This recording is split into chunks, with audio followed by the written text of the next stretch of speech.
tolong Pak Nurudin buktikan secara rasional bahwa saya ada di sini. Ya Anda ada. Ya, tahu dari mana ada? Rasional. Tahu dari mana ada?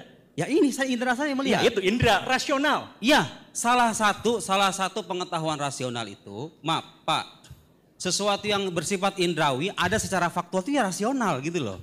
Pak Arbi ada di sini, Pak ini ada di sini. Itu rasional. Bapak tadi mengatakan Allah tidak bisa diindra. Iya. Karena itu pembuktiannya hanya dengan menggunakan rasional. Itu kan hal gaib, Pak. Bapak kan hal yang tampak. Iya betul. Maka sebentar saya mau nanya ini yang paling dasar aja dulu ya. Saya jawab. Saya nanya yang dasar saya ya. Jawab. Bapak tadi mengatakan bahwa Allah tidak bisa diindra. Iya. Karena itu untuk menguji keberadaan Allah adalah dengan rasional. Nah, kalau demikian berarti rasional itu bisa dijadikan alat bukti, begitu kan? Iya. Nah, buktikan saya ada di sini. Pak Guru Gembul, itu namanya qiyas ma'al fariq. Itu namanya qiyas ma'al fariq.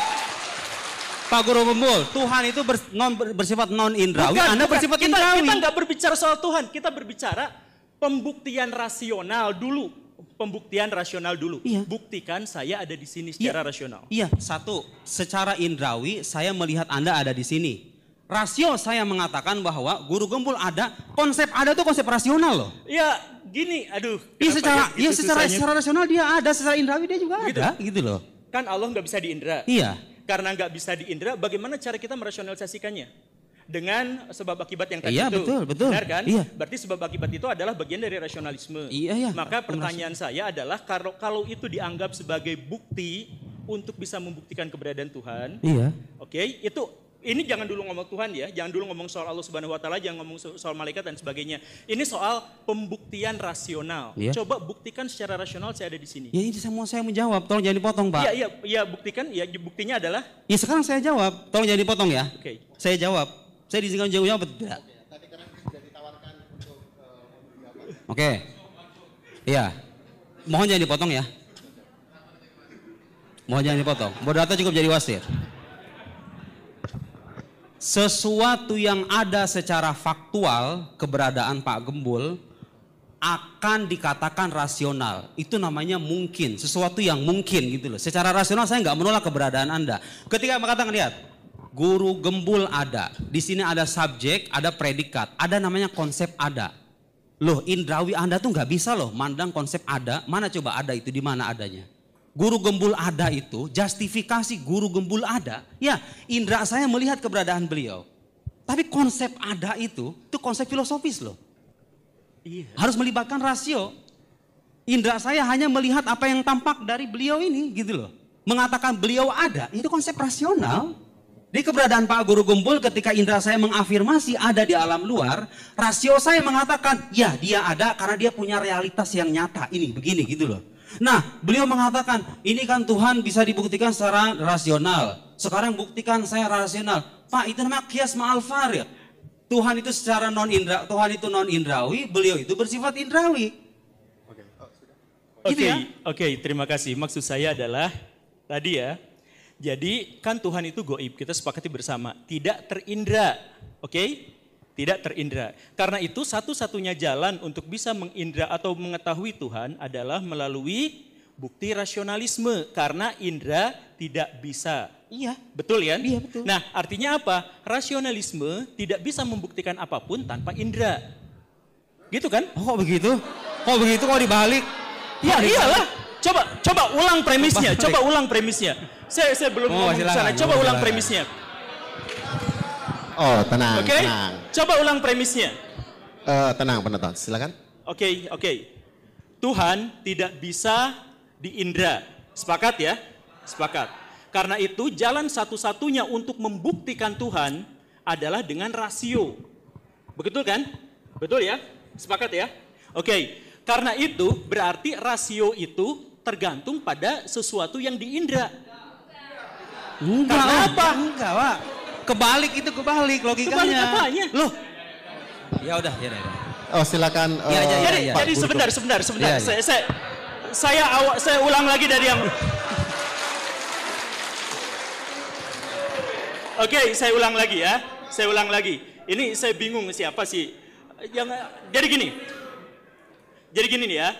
Allah itu terindra atau tidak? Tidak. hanya bisa dirasionalisasikan. Berarti Allah tidak terindra, tapi kita hanya bisa merasionalisasikannya saja. Berarti artinya kalau misalkan ada pertanyaan saya di sini, bisa nggak dirasionalisasikan? Bisa setelah diindra dulu. Betul ya? Saya bisa dirasionalisasikan setelah diindra dulu. Nah, karena kelihatan. Lalu bagaimana menyusun rumus-rumus rasionalisme tanpa mengindranya dulu? Oke, sekarang saya ada di sini. Dari mana bukti saya ada di sini? Diindra dulu, baru dirasionalisasikan. Lalu bagaimana memahami Tuhan yang tidak diindra dulu tiba-tiba bisa dirasionalisasikan? Beda karena Allah itu gaib. Apa? Anda nggak punya Tuhan? Anda bukan Tuhan. Oh iya, karena saya bukan Tuhan. Oke, nggak seimbang. Bukan objek penelitiannya, tapi cara untuk mengetahui Tuhannya. Oke, caranya yang tadi saya ulang lagi, bukan saya dan bukan Tuhan. Tapi balik lagi, aduh kenapa ya? Cara pembuktian, saya garis bawahi ya, cara pembuktian. Saya ada di sini, itu pakai indera dulu. Betul ya? Betul ya? Baru pakai rasio dulu. Baru rasio kemudian. Begitu kan? Nah, kalau tidak diindra dulu, cara merasiokannya gimana? Gimana? Gimana cara merasiokan sebuah yang belum terindra? Coba ada yang jawab? Apa saya ulang lagi pertanyaannya? Cukup ya? Oke, coba ada Ustadz langsung dijawab aja. Langsung dijawab. Coba. Enggak, tadi dulu. Saya mematuhi aturan diskusi. Saya mematuhi aturan diskusi. Presentasi, mohon maaf Pak Guru Gembul, kita diskusi ilmiah. Ya. Referensinya harus ada, argumennya harus jelas gitu loh. Oh gitu ya. Iya harus begitu dong, ya diskusi ilmiah harus begitu. Gak boleh asal ngomong, harus ada referensi dan argumennya. Oke, mohon maaf sekali lagi saya meremehkan diskusi ini. Kali ini bukan ngeremehin orang-orang yang ada di sini, tetapi sejak awal saya mempertanyakan kenapa ada bahasan-bahasan yang terkait dengan ketuhanan, tapi menggunakan sudut pandang filsafat gitu, atau sudut pandang yang akademik dan sebagainya. Karena sejak awal sudah menjadi kesepakatan bersama di antara kaum muslimin bahwa Allah Subhanahu wa taala itu tidak bisa dipahami oleh nalar manusia. Jadi siapapun yang bisa memahami nalar manusia maka dia telah berdusta. Jangankan nalar, yang tahu keberadaan Allah, tahu tentang Allah saja baru dijanjikan nanti di akhirat. Itu pun hanya untuk orang-orang tertentu. Ada sebuah pernyataan bahwa Allah tidak ada bandingannya, tidak bisa dibandingkan, tidak ada yang setara dengannya, dan seterusnya. Betul ya? Nah, kalau tidak ada yang setara dengannya secara definitif berarti dia tidak mungkin bisa dijelaskan dan tidak mungkin bisa dipahami. Jadi Allah secara hakikat adalah tidak mungkin bisa dipahami, sehingga setiap bahasa-bahasa yang berhubungan dengan Allah Subhanahu wa taala itu akan sulit sekali untuk bisa ditelaah oleh manusia, bahkan bisa dikatakan tidak bisa ditelaah oleh manusia. Sehingga Imam Malik dalam sebuah pernyataan yang sangat terkenal itu mengatakan bahwa kalau dengar dalil tentang Allah, dengerin saja, tapi jangan sampai bertanya kenapa. Jangan bertanya bagaimana. Misalkan kalau ada istilah Allah istiwa, istiwa tuh jangan ditanyain bagaimana. Karena apa? Karena nalar kita itu tidak mungkin bisa menjangkaunya. Tidak mungkin bisa mengetahuinya.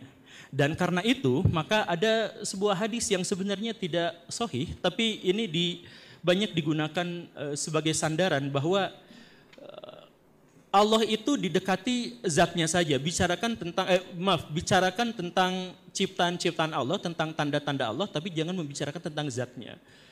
Jadi kalau misalkan masalah akidah, ya kita nggak mungkin bisa menjangkaunya, dan menjangkaunya itu bukan hanya dalam konteks ilmiah, tetapi secara akademik kita juga tidak mungkin bisa untuk menjangkau itu.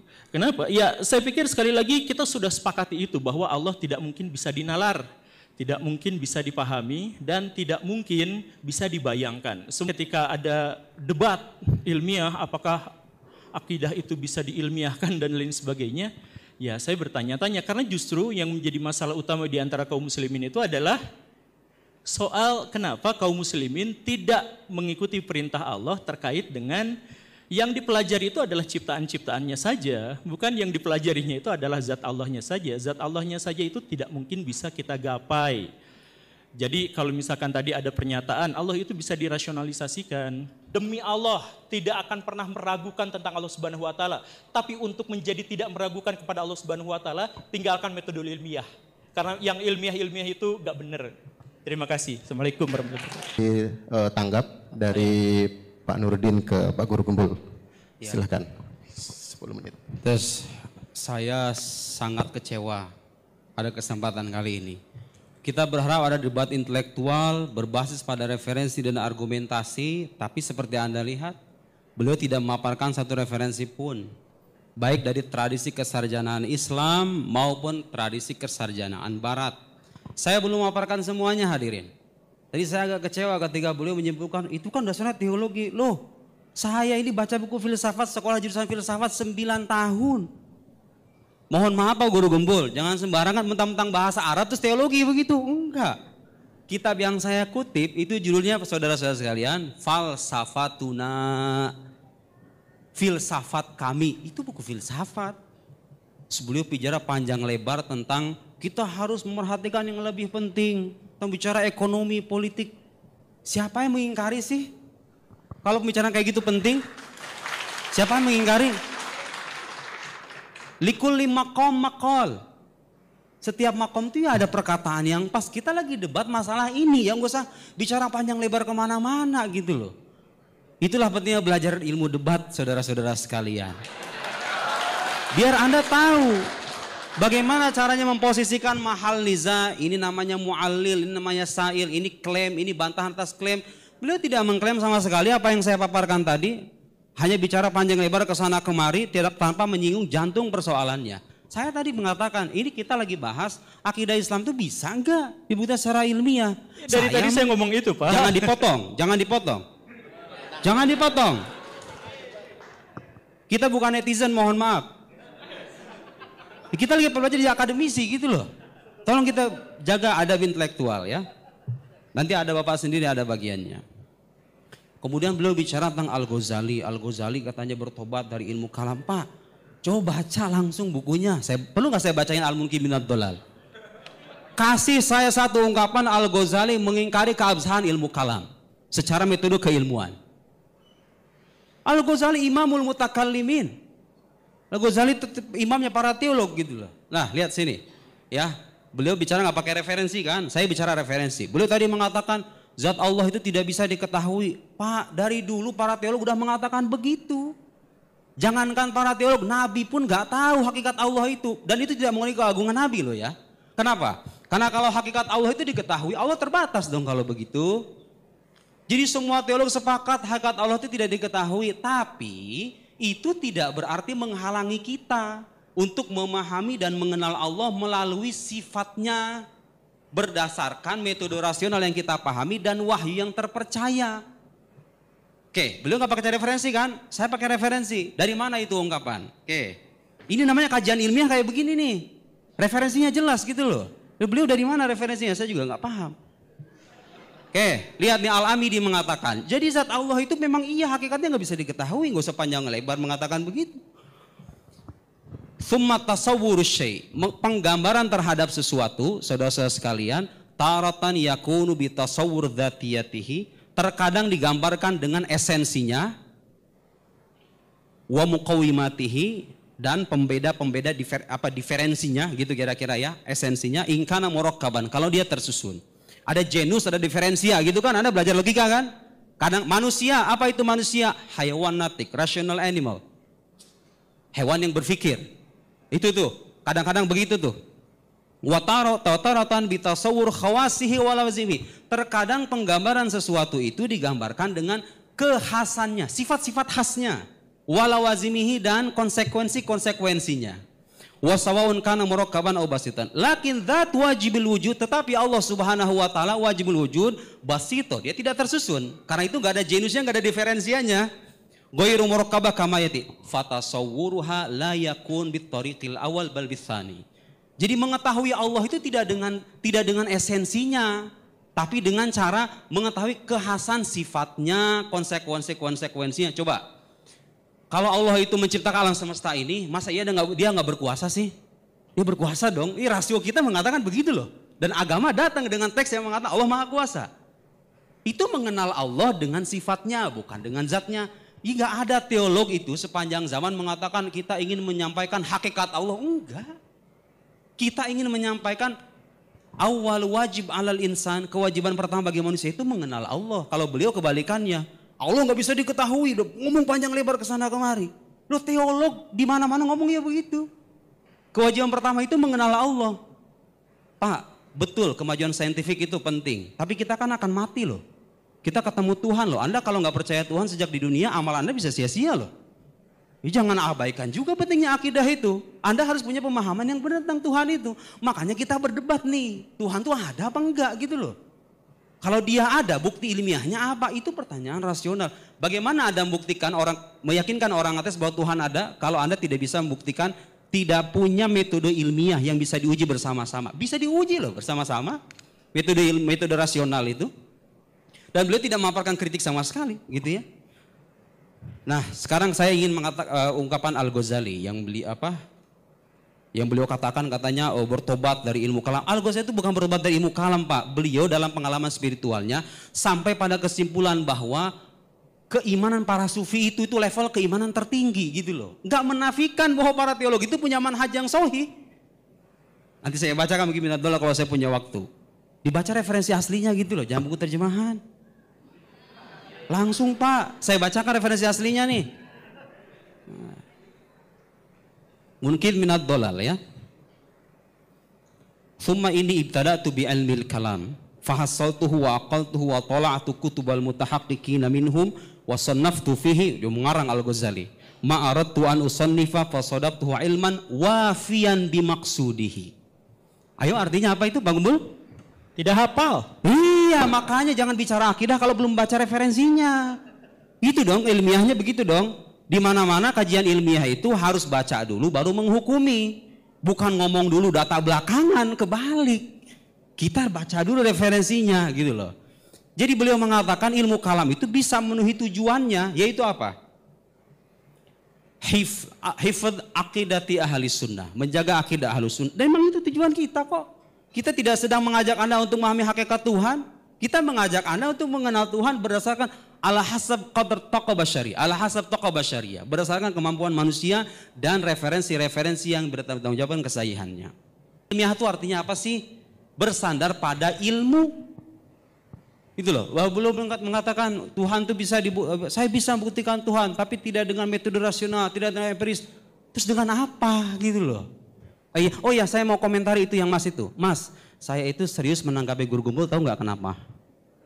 Karena beliau punya followers banyak. Iya, ya orang-orang yang mendengar beliau itu, saya khawatir terpengaruh. Ya apa salahnya dong kita mengkritik? Ya kalau seandainya beliau nggak punya followers, biasa gitu ya. Wa hadzal kalam la yasih al-iltifat ilaihi aslan. La yasih. Tangdur laysa indahu maraji. La yafham falsafah wa la yafham ilm al-kalam. Madza afal ba'da dhalik? Khalas yani. Wa yatakallam fi wad wa ana atahadas fi wadin akhar. Jadi law lam yakun indahu atba lama iltafatu ilaihi aslan yani afwan. Bisaraha yani bisaraha. Mudah-mudahan beliau enggak paham ya. Saya kira begitu. Ya, cukup. Sekali lagi, kalau misalkan saya mengatakan bahwa pembuktian rasional saja itu tidak mungkin mendekatkan diri kepada Allah Subhanahu wa taala, dan pendekatan empiris saja tidak bisa juga seperti itu karena pendekatan ilmiah tidak bisa. Bahkan ketika mereka digabungkan keduanya pun mereka tidak bisa mendekati Allah Subhanahu wa taala. Begitu kan? Terima kasih. Tepuk tangan dulu Guru Gumbul. Nanti cari di medsosnya saya atau Pak Guru Gumbul ya. Beliau itu meremehkan tema diskusi ini. Tapi Bapak tahu nggak? Yang nantangin duluan tuh beliau loh. Anda tahu itu kan? Oh semuanya tahu, saksi semuanya. Kok bisa dalam pikiran saya, kok bisa orang nantangin tapi nggak datang dengan argumen dan referensi gitu loh. Ya mohon maaf gitu loh. Anda kan yang menantang saya. Ayo, baraya, saya tantang semuanya. Bagaimana cara mengilmiahkan Allah? Setahu saya ulama Sunni dan Syiah, saya paparkan tuh Sunni Syiah semuanya mengatakan Tuhan itu bisa dibuktikan secara rasional. Itu buktinya ilmiah. Saya jelaskan ilmu itu apa, ilmiah itu apa, landasannya apa, referensinya apa, yang timur, yang barat, yang Sunni, yang Syiah. Kok bisa beliau orang nantangin saya, nantangin baraya semuanya itu? Tapi beliau ketika datang dengan cara meremehkan semacam itu. Pertanyaan saya, apakah itu sikap seorang ilmiah, seorang ilmuwan? Apakah itu seorang akademisi? Apakah itu layak kita respon sebetulnya? Tidak layak, tapi mohon maaf karena beliau punya banyak pengikut ya, saya harus merespon. Ini akan disaksikan oleh para pengikutnya. Amin aman amin wajahid man jahid. Yang mau percaya, yang mau ingkari silakan, ahlan wa sahlan. Ini alaina illal balagh, khalas. Ya, saya menyampaikan terserah. Tapi saya ingin mengutip satu ungkapan. Lihat terjemahannya ya, Pak Guru Gembul nanti. Idza tahaddasal insan fi ghairi fannihi ya'ti bil ajaib wal gharaib wasyududat wal afkar al munharifah. Saya nggak akan terjemahkan. Tapi Anda ketawa, ya itulah begitu. Mohon maaf semuanya kepada para netizen, kepada para YouTuber, kalau bicara sesuatu jangan bicara sebelum Anda membaca. Ya, bicara sesuatu berdasarkan kapasitas Anda. Saya ingatkan dengan ayat Al-Qur'an, wala taqfu ma laisa laka bihi ilm. Innas sam'a wal basar wal fuad kullu ulaika kana anhu mas'ula.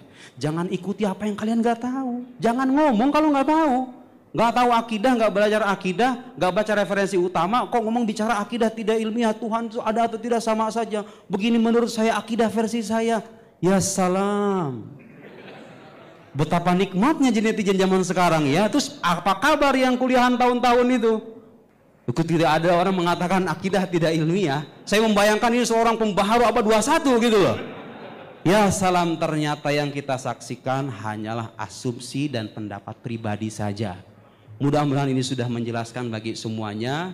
Saya tidak memaksa Anda untuk mempercaya apa yang saya tahu, tapi mari kita jaga akal sehat kita untuk tidak terpengaruh dengan pikiran-pikiran yang tidak rasional. Sekian, wassalamualaikum warahmatullahi wabarakatuh. Saya mencoba untuk menggarisbawahi bahwasanya pertama tentang pengetahuan bergantung pada pengetahuan rasional. Kedua, hakikat zat Tuhan memang tidak bisa diketahui. Ketiga, di rasional masih ada celah subjektifnya. Kemudian pembuktian adanya Tuhan bisa dieksplor melalui filosofis. Mengenali sifat-sifat Tuhan berdasarkan pada kemampuan masing-masing. Ilmiah tidak bisa menjangkau yang hakikat, tanda tanya ini. Dan terakhir, konteks ilmiah sepatutnya memang harus ada rujukan. Itu saja, kami akhiri. Assalamualaikum warahmatullahi wabarakatuh.